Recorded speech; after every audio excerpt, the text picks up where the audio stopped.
Thanks everybody for jumping over to our welcome address session. I am just here to kick things off and turn things over to Candid CEO Ann Mei Chang, who will be delivering our welcome address. Ann Mei, the floor is yours. Thank you so much, Dave. It's such a delight to be here with all of you today.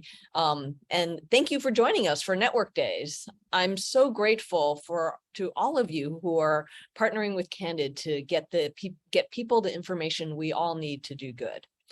I'm going to share a few slides here to get us started and then leave some time at the end for any questions you might have. So please feel free to share those on Pathable and we will get to them at the end.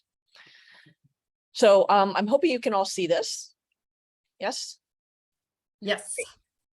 So as you all probably know, Candid was born through a merger of GuideStar and Foundation Center, creating the most comprehensive source of data about the social sector. And we aim to shed light on where money comes from, where it goes, and why it matters. But we can't do that without all of you. Our funding information network partners connect people in their towns to Candid's resources and tools. And our CF Insights members learn from each other to put themselves in the strongest position possible to lead in their communities. It's hard to believe, but I just celebrated my first anniversary at Candid. 1 year ago, I remember joining Network Days, my eyes still blinking in awe. Just a year later, I'm still in awe and even more inspired by both Candid's work and our incredible team. One of the highlights for me this past year was bringing together our team from across the country just last month in Philadelphia for an all-staff retreat.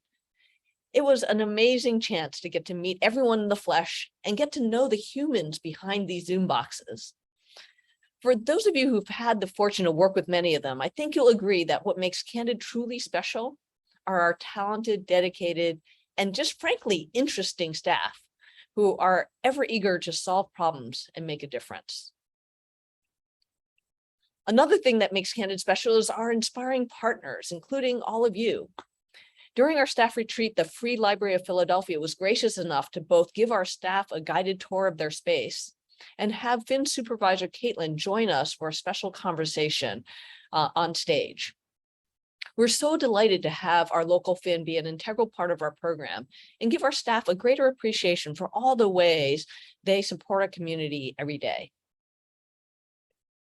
Now, as we started to look forward beyond the merger, the opportunities we have to contribute to the work of the social sector really seem nearly endless. When people ask me about some of the biggest challenges in my current job, one of the things I say is that frankly, the real challenge is that there's too much opportunity. There's so many ways where I think we can make a difference.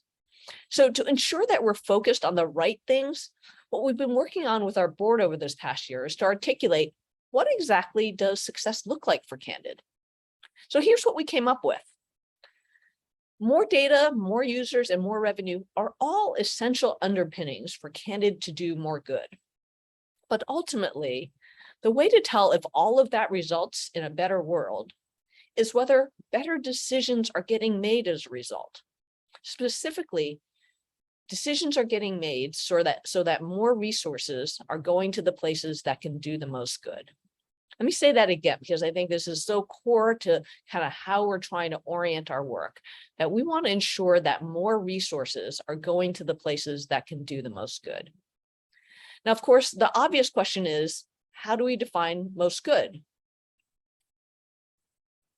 So this is still a work in progress, but we identified 3 overlapping and essential pillars of how we think we can contribute to a better society, a better sector, and therefore create more good in the world.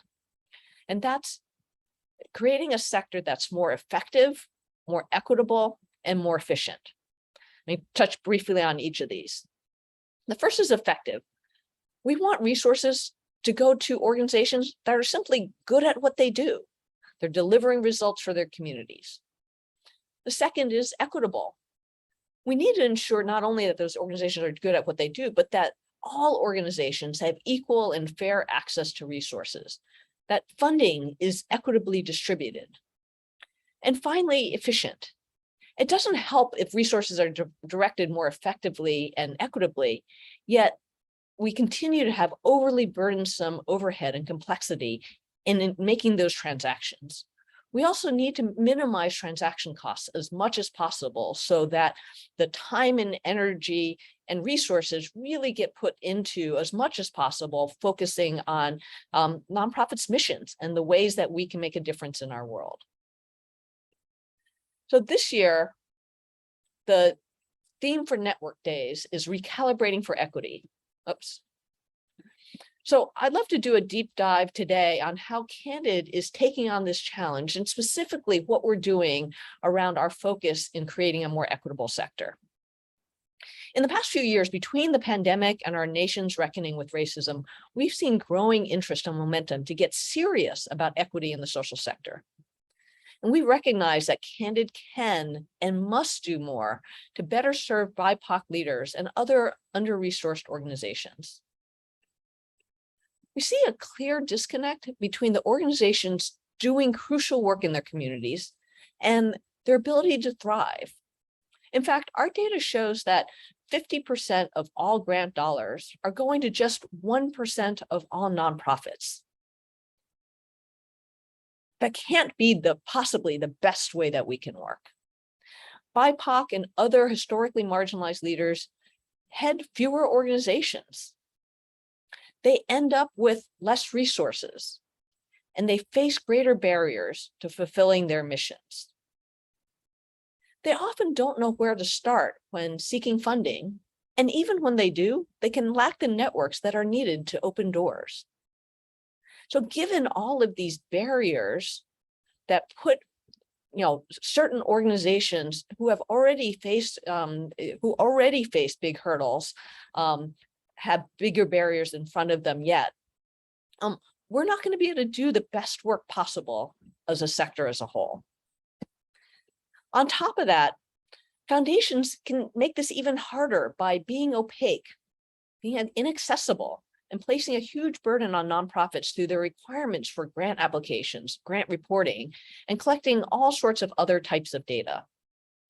Of course, these barriers end up disproportionately impacting BIPOC and other leaders who have been historically marginalized, because they often neither have the familiarity and connections with funders already, nor the time and capacity to jump through all those hoops that they have to jump through in order to gain the funding.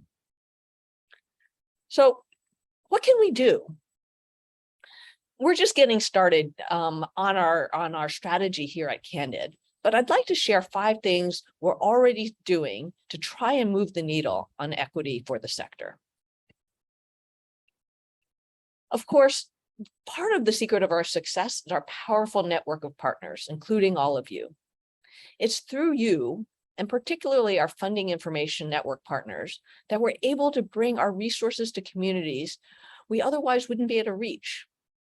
We've been reviewing all our products and services, including our FIN program, to see how we can collectively move the needle even more on equity. This is something that we hope to co-create together. And for the Finns in the audience, I'd encourage you to join us for our session tomorrow at 4 p.m. Eastern Time to learn more. And I want to give a special shout out to our Finn leadership team at Candid, including Asha Dinetz, David Rosato, Stephen Robertson, and Sam Ryder. They and their teams' invaluable experience and subject matter expertise are going to be instrumental as we envision our path forward. We believe equity starts at home. And if we're to be totally honest, Candid has historically created needless barriers for nonprofits who could benefit from our tools, but weren't able to afford them. Last year, we tested out a promotion we called Go for the Gold, where any smaller nonprofit that earns a gold seal of transparency by sharing their data with us, we in turn will share our data with them in the form of free access to Foundation Directory. This is one way that we think that we can really give back to the community and ensure equity to make sure that the lack of financial resources won't be a barrier to anybody who could benefit from our products and data. And I'm pleased to say that this year, we've decided to make this offer permanent so that small nonprofits can continue to use our tools as long as they continue to share their data with us as well.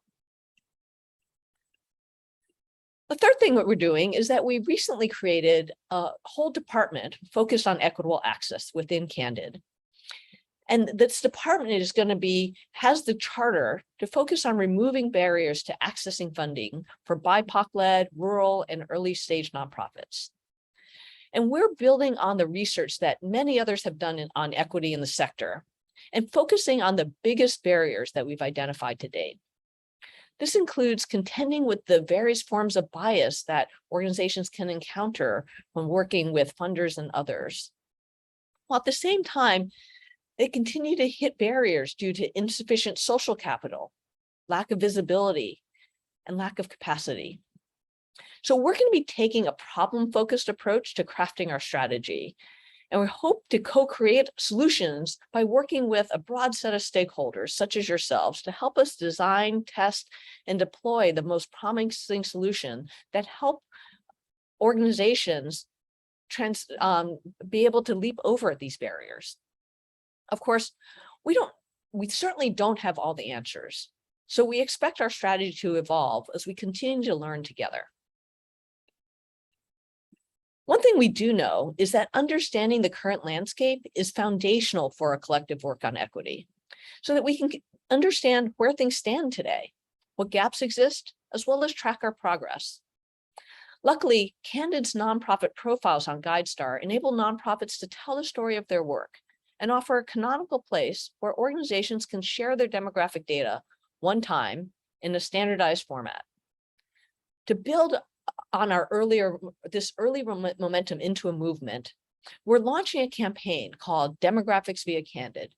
And in this campaign, we're asking all of those who seek demographic data from nonprofits, be that foundations, associations, or others, to request that data through the Candid profile so that nonprofits can share that data one time and that everybody else who is looking for that data is able to reuse it without having to ask again.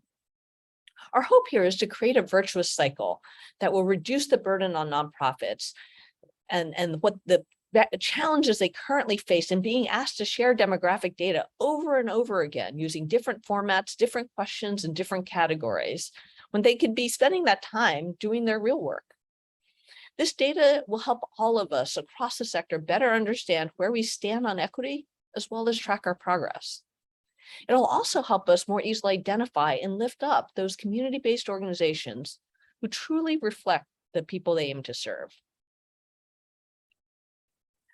Beyond Demographics via Candid, we're taking a broader look at how we can work with foundations, associations, and others to commit to asking nonprofits to share their data one time in a standardized way, in a centralized place, where it can be accessible by all interested parties.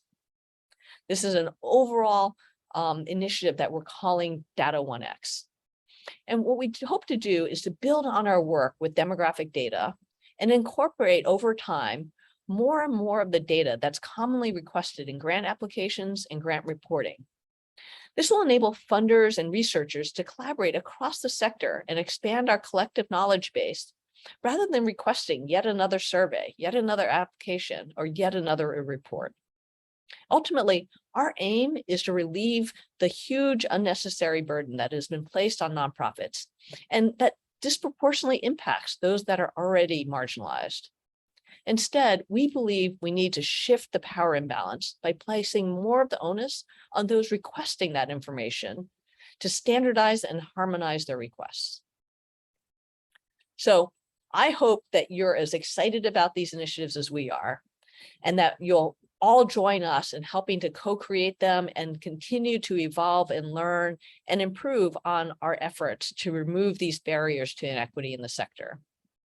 Because we truly believe that for the social sector to thrive, access to funding and resources must be equitable. So thank you all for being part of our family and for working with us to help everyone do more good. And with that, I'm going to pause here and would love to hear your questions and happy to dive more into anything that you'd like to talk about.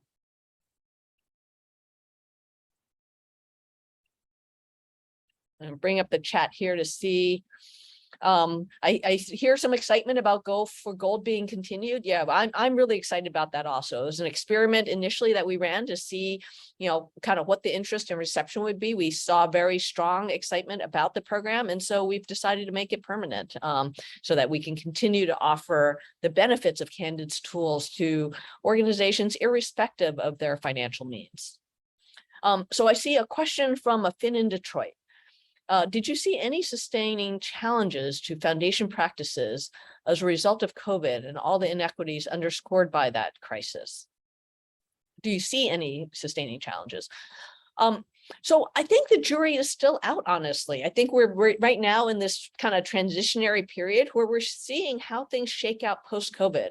I think there are a lot of really interesting things that happened during COVID that, while the pandemic was horrific on so many levels, it also was a forcing function that caused some good things to happen.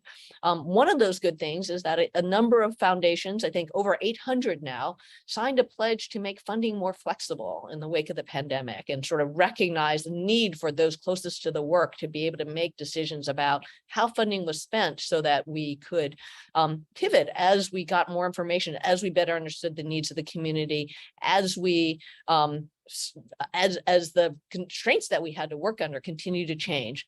I truly hope that those practices will continue beyond the pandemic, and that we will see funding, more flexible funding available, and more trust in the nonprofits doing the work, and more shifting of power to the nonprofits doing the work. I think another thing I saw during the pandemic is on the nonprofit side, I saw an incredible amount of innovation. I worked with a number of nonprofits during that period, and I talked to so many of them who had been thinking about, talking about, designing, debating, having meetings about various virtual offerings they might have, often for months or even years. And suddenly, when the pandemic hit and they were forced to go virtual, the amount of innovation we saw was breathtaking. Organizations, including Candid, getting out there with virtual offerings and experimenting and learning quickly and adapting. And ultimately, I think most nonprofits ending up with some solutions that they will take forward, even as things continue to open up.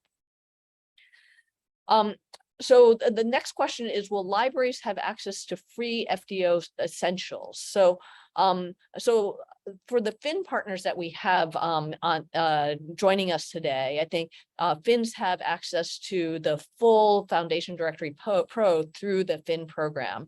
The Foundation Directory Essentials, the free access is really for smaller nonprofits that have a budget of less than $1 million a year. So for the smaller libraries that might be in that position, we absolutely encourage you to join. And for the larger libraries, I hope that if you're not already Fin partners, you'll consider being so. Next question I'm seeing is, will you also be looking into nonprofits led by disabled people? As someone in the field who is disabled, I'd like to make sure equity stretches to this group. Absolutely. I mentioned when we talked about equity, there's a long list of different ways that we want to make sure the sector is equitable. One of the most prominent is ensuring that we are being equitable across organizations that are BIPOC led, but that also includes organizations that are more rural, organizations who are led by people who are disabled, or organizations who are led by Native peoples, organizations who are led by women. So we want to really stretch across all the aspects of equity. One of the things I'm really pleased to say is that we're in the process of updating our platform for many of our tools. And in that process, as we're sort of rebuilding our technology, we're building in accessibility from the ground up, meaning that it's not something we're going to retrofit, but it's a commitment we've made to ensure that all our tools are fully accessible from the start. And so that's one of the things that we absolutely want to ensure. There's also a note that one of the questions about nonprofits led by disabled people might also be related to remote access. So I think this might be referring to during the pandemic, we offered Finns the option for remote access to their users who were no longer able to come physically into the library. And so now that most libraries are opened again, we're encouraging people to be able to go back in person, be able to take advantage of the other resources, as well as the experts at our Finns who can be helpful in help and assisting people in using the tools effectively. In terms of remote access, we think that we hope that the smaller organizations will take advantage of our offer through Go for the Gold and be able to access our tools that way. And would love to hear if that still leaves gaps in organizations who are needing access to tools that aren't able to get them. Another question I got is, and please keep the questions coming. Will Candid staff be leading in-person classes at Finn locations? I don't specifically know the answer to the timing on that. I wonder if any of my colleagues might be willing to jump in and chime in on that. Can you restate that question, Ann Mei? Yeah, so David, I think the question is, will Candid staff be leading in-person classes at Finn locations? And I just don't know what our timing is or what we're thinking about there at this point. Yeah, I mean, that's a great question. So we need to do a lot more strategizing, I think, internally to figure out where we can dedicate capacity in a way where we know we're sort of dedicating the proper amount of support across our entire network, just recognizing the sheer size of our network and the sheer range of locations where folks are located across the country. So for us to be able to provide that equitably across the entire network, we just need to do a little bit more talking internally about when and how many of these types of trainings, whether they be virtual or in person, we would be providing to all of our firm partners. So there'll be a lot more that we will share about that, in the coming weeks and months. But yes, it is absolutely something that we are actively talking about. Yeah, and I think the key question here is also, how can we do this effectively at scale? Because as we scale the Finn network, as we scale our reach across the country, we're certainly not going to have enough Candid staff to do all of the training. So we're also, in addition to the trainings that we run, looking for ways that we can train the trainer and have others, including our training Finns, be able to do some of those trainings, taking advantage of a lot of the virtual resources that we've created. So would love to hear from all of you kind of what you found most effective to help us shape that path forward. And I think I see another question. How can you better expand and thank you, David, for chiming in there. How can you better expand the world of Candid resources? I see Ohio has a lot of subscribers. There are many cities or area foundations that could be pushing the use of these excellent resources. I think a lot of ground could be gained in this area.